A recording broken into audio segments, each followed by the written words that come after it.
So here is my 5 late summer faves video.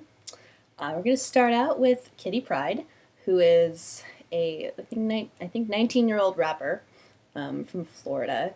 She is completely amazing. She's like this little like redheaded white girl who raps about like crushes on boys and how much she likes Justin Bieber, and she has just this amazing style, and all her beats are like sort of really chill, and I'm super into it. Obviously, like I enjoy hip hop and everything, and it's great to be walking around and like listen to Watch the Throne and feel like a badass and like go on and get that world.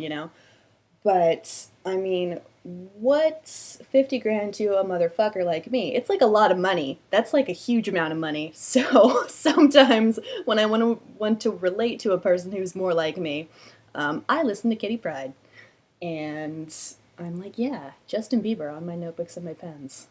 It's very good. So yeah, I would recommend that you listen to Kitty Pryde. It's very chill. It's good. I've seen her music referred to as Tumblr wave, although when you search that on Tumblr, the only thing you find is references to Kitty Pryde. So I'm not sure it can really be classified as a wave, though she does have a Tumblr.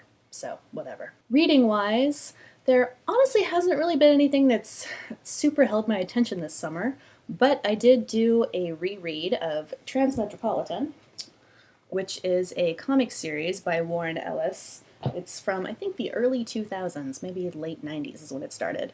But it's fantastic. It's like this dystopian series of graphic novels about this journalist in the future.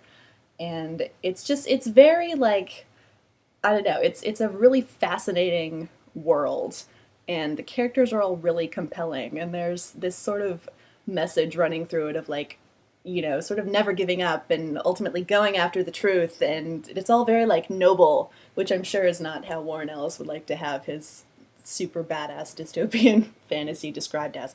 But I find it noble. So there, Warren Ellis. You should pick up that series if you have any interest in any of those things, because it's actually good enough that I read it about once a year. I reread the whole series. TV-wise, I got into Teen Wolf this summer, like a lot of people did, I think. That was an engaging time in the way that, you sort of get into it, and my friend was all like, "Oh yeah, it's basically id fic. There are handsome men, they're shirtless, it's great, there's this cute one named Styles that everyone likes," and then you're like, oh, and then you watch it and you're like, oh, yeah, that's okay.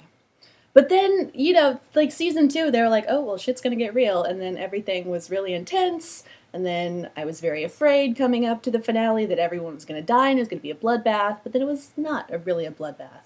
And I still had feelings anyway. So thank you, Teen Wolf, for the feelings. It's been fun. Suits was also really great this summer. Now there's nothing on. Now it's September, and I'm back to watching no TV, which is fine because I have the internet. So there you go.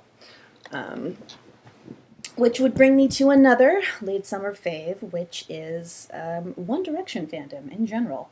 I've met so many amazing people through One Direction fandom, including my fellow Realtalk girls, Alexandra, Gina, Kayla, and Lo. I had met Kayla before, but we became friends, very good friends, through One Direction fandom. It's like what's gotten me back into fandom and really enjoying Tumblr, and I'm just having a super great time. I mean, like with any fandom, it's just kind of about getting good people around you and sort of tailoring your space to what you want to see.